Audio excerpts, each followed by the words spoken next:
muchas gracias por la invitación y de aquí en adelante les agradeceré cualquier triunfo que obtengan contra el sueño será bienvenido. Cualquier triunfo que obtengan contra el cabeceo pertinaz, permanente, contundente y coordinado, se lo agradeceré. Porque es que no hay como de raca que están uno aquí hablando y el paisano la cabeceando y luego yo estoy muy aburrido y empiezo como a desconcentrarse y además les voy a pedir que tengan un poco de piedad conmigo porque a mí me ha tocado desmontar 3 veces y media la ponencia. O sea, traigo una ponencia, el primer día voy a mi ponencia, entonces ayer la reconstruyo y en una respuesta de los siglos a otra que yo tenía preparada para hoy y traigo una tercera ponencia preparada que fue parcialmente tocada por Camila Moreno. Entonces, bien difícil que me está quedando y el que me cabecea me desconcentra. Esto se me está poniendo color de hormiga. Por eso les agradeceré aún más si me permiten su concentración. Yo tengo la charla dividida en 3 partes. La primera se llama el proceso de conversaciones en La Habana ha producido no poco. Lo llamo así porque en una entrevista para la investigación que estoy realizando, uno de los entrevistados me dijo, no, es que la gente está creyendo que en La Habana van a transformar el país y lo que realmente va a producir La Habana es muy poco. Entonces yo le dije, pero si están sentados a conversar, pues eso no es poco. Ya estén sentados a conversar no es poco. Entonces, luego seguí pensando que no, que puede que de verdad sea no poco lo que nos dé la mesa de conversaciones de La Habana y la mesa de conversaciones que quizás se instale con el Ejército de Liberación Nacional. Pero ¿qué, digamos, en qué aspectos La Habana nos ha dado hasta hoy no poco? Nos ha dado no poco optimismo. Hasta hace 30 años uno tenía como fuente de información no verificable pero confiable la opinión de los taxistas. Hoy en día eso ha sido reemplazado por el Facebook. Entren al Facebook, ahí estamos todos nosotros sin la farmacopedia y la parafernalia de los títulos y los subtítulos. Ahí estoy yo en un paseo con mis sobrinos, ahí estoy yo cuando estoy aguantando hambre, escribo, la soledad me posee, cuando mi novia o mi esposa me dice, cosas así, ahí estamos sin plumas, ahí estamos opinando sin galería, ahí no tenemos quien nos vaya a aplaudir o quien nos vaya a hacer preguntas que nos hagan quedar mal delante de los demás, estamos contando, estamos opinando. Entren a Facebook y revisen las opiniones que ha generado el proceso de La Habana, no poco optimismo. Al extremo que un analista político, cuyo nombre por supuesto me abstendré de mencionar, escribió desde hace 4 meses en el identificador de Facebook, no sé quién cito, capital y tal, su nombre, profesor de tal y tales universidades, y una frase que dice, los buenos somos más, ahora sí, la paz. Eso es no optimismo, si ustedes tienen en cuenta que el conflicto armado, en su última expresión, lleva más de 50 años. Después de 50 años de estar dando nos mata. Alguien dice, los buenos somos más. Pues yo diría, los buenos somos más, pero vamos perdiendo. Y él dice, los buenos somos más, ahora sí, la paz. Pero también el proceso de La Habana ha producido no poco temor.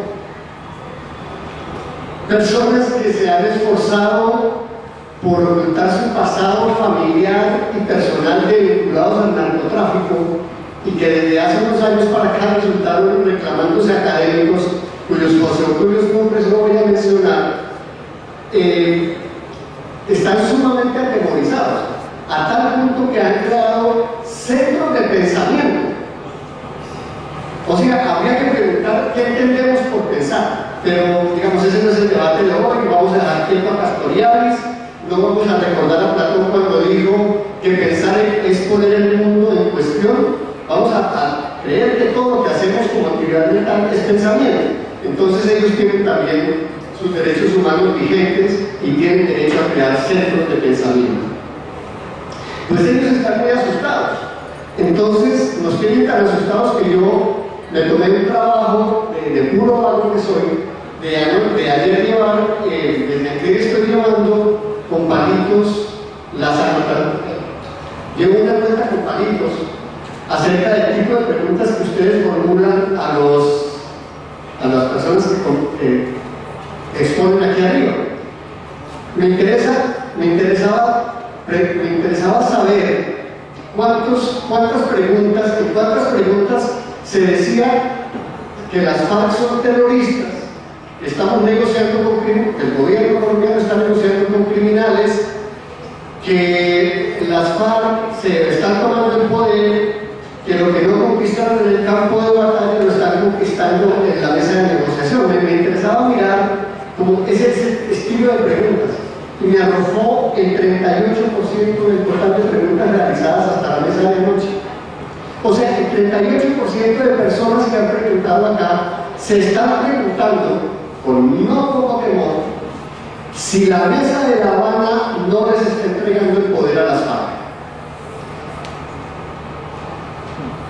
Es decir, no es solamente los centros de pensamiento, los centros democráticos los que están asustados, somos nosotros también, somos la ciudadanía, que nos da miedo que el gobierno de un señor aficionado al póker tenga la debilidad política suficiente para entregarles el poder a los de las FARC.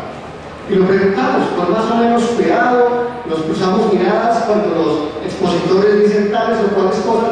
Yo me he pasado sentado atrás y me he gozado que se miren, porque hay frases que usan los expositores y uno ya sabe, ahí va la cabeza.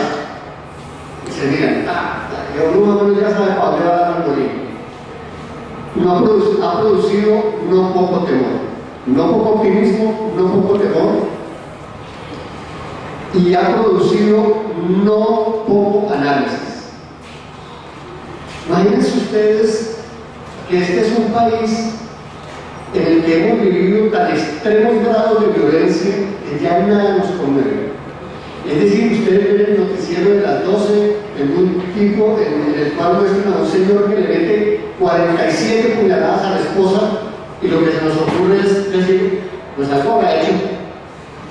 O sea, ya perdimos el más mínimo rastro de sensibilidad humana frente a hechos francamente escabrosos. Pero desde que se instaló La Habana, no hay día que ustedes no encuentren en los medios de comunicación, sobre todo los medios virtuales, no hay día en el que no aparezcan 2, 3 o 4 análisis sesudos en los que cada uno de nosotros procura presentar una iniciativa, una perspectiva innovadora para el análisis de lo último que está ocurriendo en La Habana. Entonces, La Habana hasta hoy, saldo positivo, ha producido no poco optimismo, no poco temor y no pocos análisis. Que nos hayan sacado de estar pensando si la señorita Neta se hizo o no la silicona o si a la señorita se le infectaron las nachas porque le quedó mal hecho, que nos han sacado de ahí a pensar en el país. Bienvenido sea, va ganando La Habana 1-0.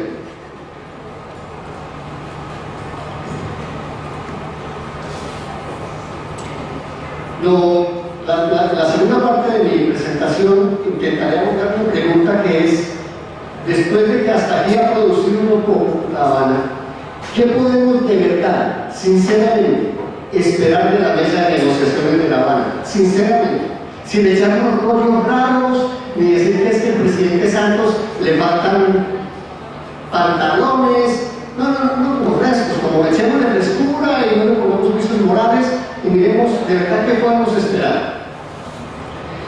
Yo tengo una respuesta provisional. Yo no sé qué podemos esperar. Pero en cambio tengo unas hipótesis de lo que no podemos esperar de La Habana. Les voy a contar como 3 problemitas.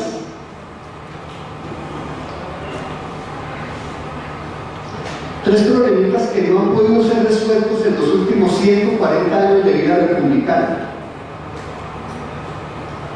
Voy a intentar contarlos de la manera menos aburrida posible, porque es que echar análisis político a esta hora con este calor Eso es formar un auditorio de público, que no, que fresco, que no me cabeceo, que no es un judío.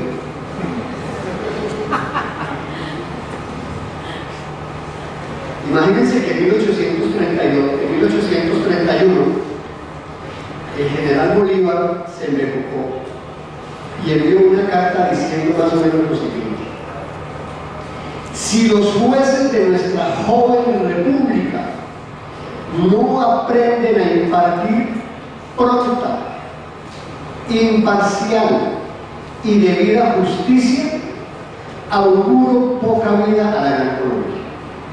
1832. O sea, no estamos hablando de que brutas, mi cartera, qué impunidad la que hay en el sistema judicial después de que Santos nos traicionó y se subió a la presidencia de la República. No. 1832. Teníamos un problema. En 1832, 10 años de vida republicana, teníamos un problema de congestión judicial, morosidad judicial, impunidad, ineficacia, ineficiencia y falta de plata para el aparato jurisdiccional. 1832. En 1846, uno de los generales que promovió el levantamiento de los artesanos, el general López le escribe una carta a su paisano, amigo y adversario, Obando, y en esa carta le dice no, usted y yo nos podemos encontrar en el campo de batalla a pelear hasta la muerte, pero podemos resolver esto por medios civilizados, siempre y cuando pudiéramos, nótese el tipo de verbo que estoy usando, siempre y cuando pudiéramos confiar en la justicia. Dado que ello no es posible, habremos de combatir. No queda sino batirnos. Ahí dice, 1846. Dos guerreros diciendo, nos tocó matarnos porque no hay justicia. No podemos apelar, digamos, al aparato judicial. Y no les vamos a echar la culpa ni a Uribe ni a Santos. La cosa viene de lejos. O sea, más chévere si la gestión judicial hubiera empezado el año pasado, porque uno a Santos le puede echar la culpa de todo, incluido el cáncer de mi mamá, le puede echar la culpa. Pero no, nada, cuenta que la cosa empezó hace 100, decenas de años, y pues ahí están los hechos, y pues no se puede más. Digamos que tenemos un problema histórico de denegación de justicia o de dificultades de acceso a la justicia.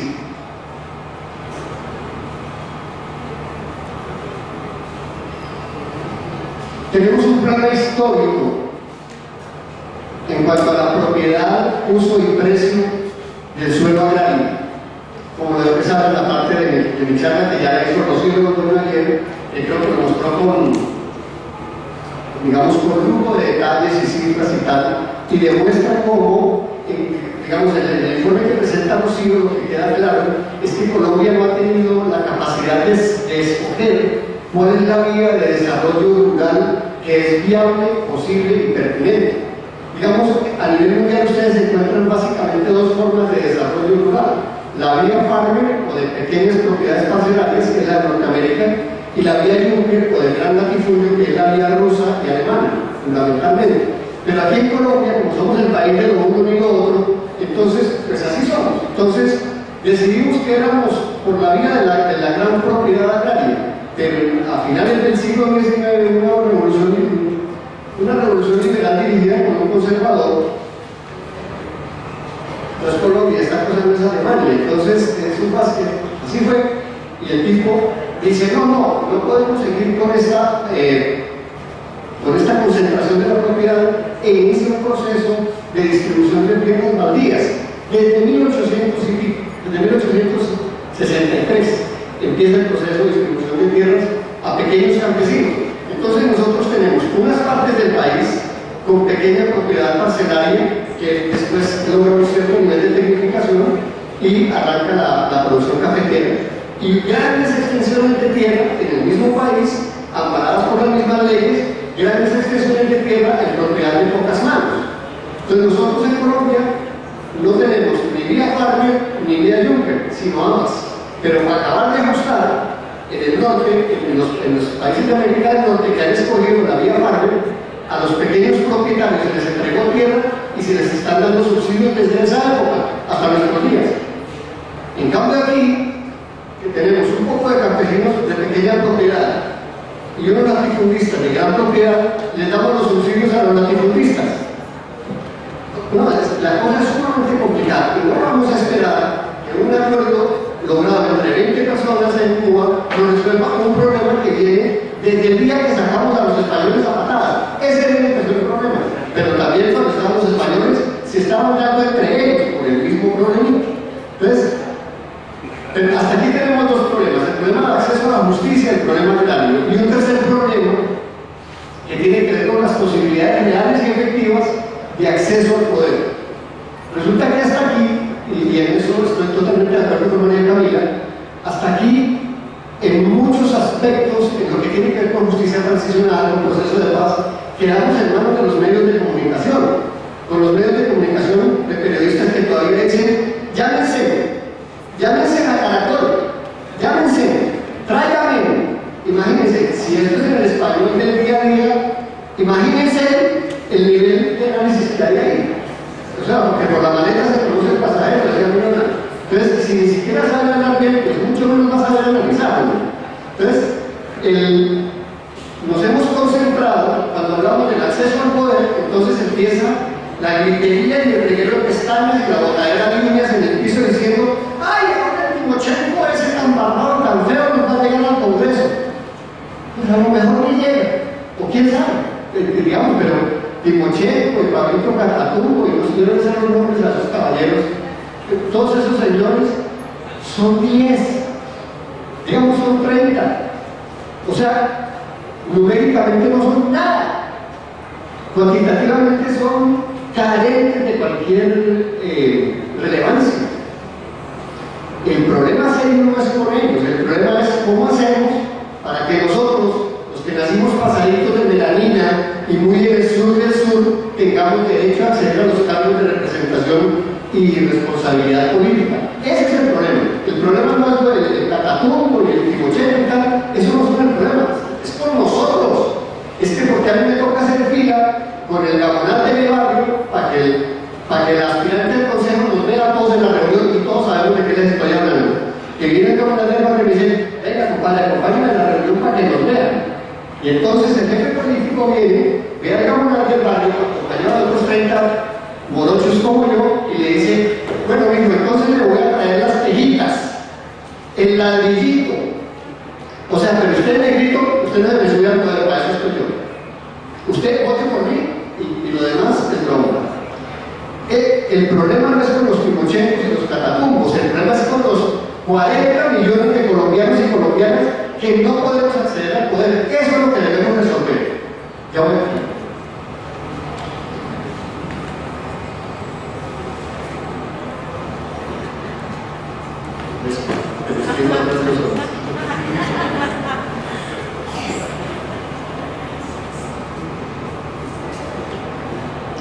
Pero el problema de los 40 millones de colombianos tampoco empezó con Santos, tampoco le podemos echar el gasto al propio hombre.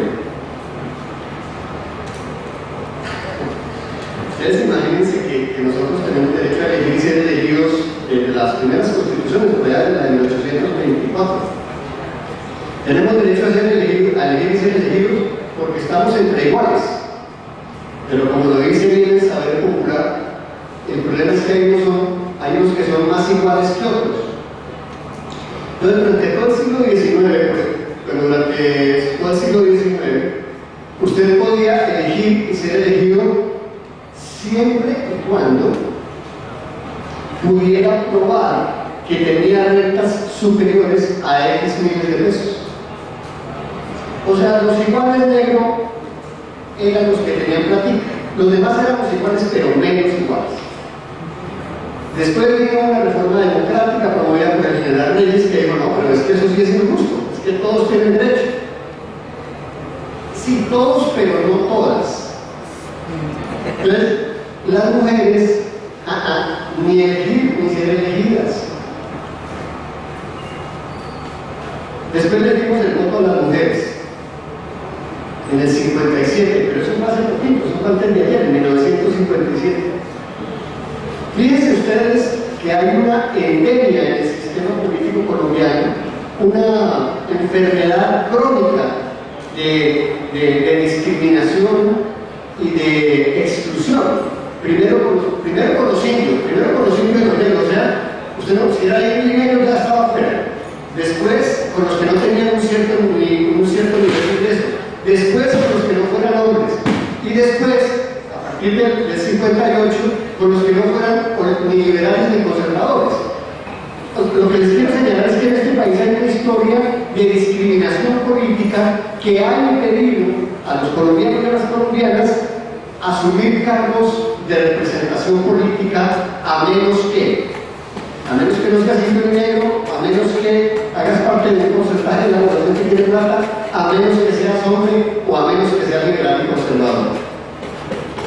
Y esa historia de exclusión no ha terminado. Ahora lo que pasa es que nos hemos sofisticado, pero la historia de la discriminación y de la exclusión política sigue ahí, vivida y corriendo. Yo no sé si esto lo pueden resolver en La Habana. Voy a terminar planteando que en ese escenario de problemas el conflicto armado es apenas otro conflicto, uno más. Conflicto por la tierra, el conflicto por el acceso a la justicia, el conflicto por el acceso al poder, y el conflicto armado es otro conflicto, uno más. Pero en ese análisis hemos caído en dos situaciones muy difíciles de manejar. Una es que alguien ha dicho, han dicho sobre todo los pensadores que vienen de ciertos sectores de la Comuna 13, estos pensadores han dicho cosas sumamente profundas, como es que la guerrilla tuvo su razón de ser en los 60, porque estaba ligada al movimiento agrario. Pero ahora ya no, es que ya no tienen ni siquiera un programa político. Es decir, eso es chévere para la plataforma y para la galería donde se consiguen los voticos. Pero eso usted no lo puede probar académicamente. Simple, no lo puede probar académicamente. Usted hoy puede probar académicamente que las FARC tienen un programa agrario, que tienen un programa político, que tienen una idea de país. Esto lo puede probar. Lo otro no lo puede probar. Lo otro queda como una buena aralaca, digamos, algo para aterrorizar incautos, pero no lo puede comprobar académicamente.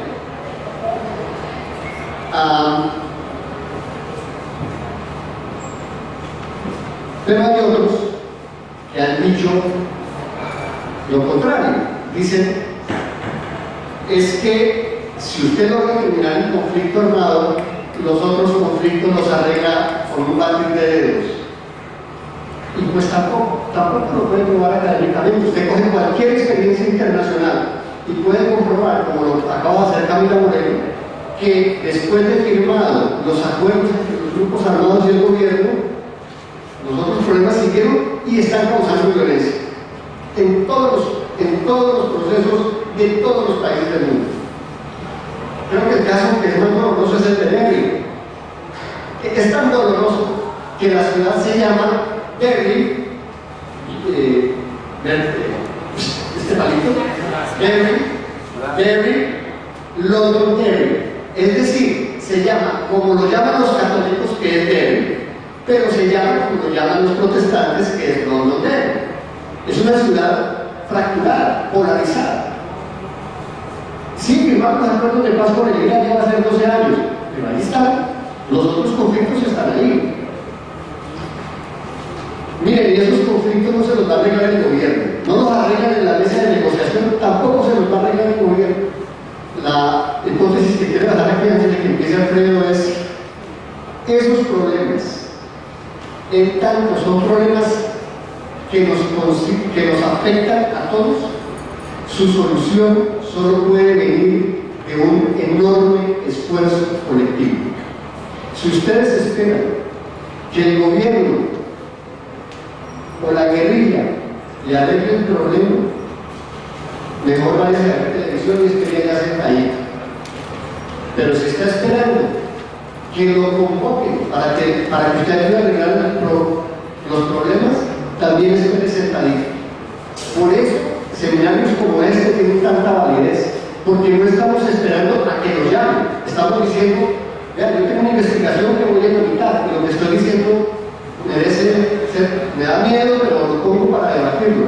Y aquí estoy.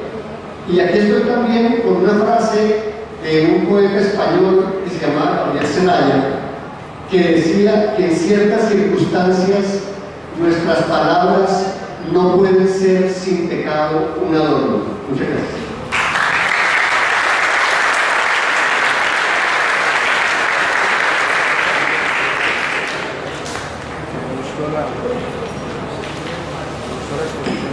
Agradecemos al doctor César Pérez Cárdenas por su presentación. Ahora continuamos a escuchar al doctor Alfredo Vargas Ortiz, director del Seminario Internacional y del Grupo de Investigación de Derecho Internacional y Paz. El tema de su ponencia es Enseñanza y Balance entre los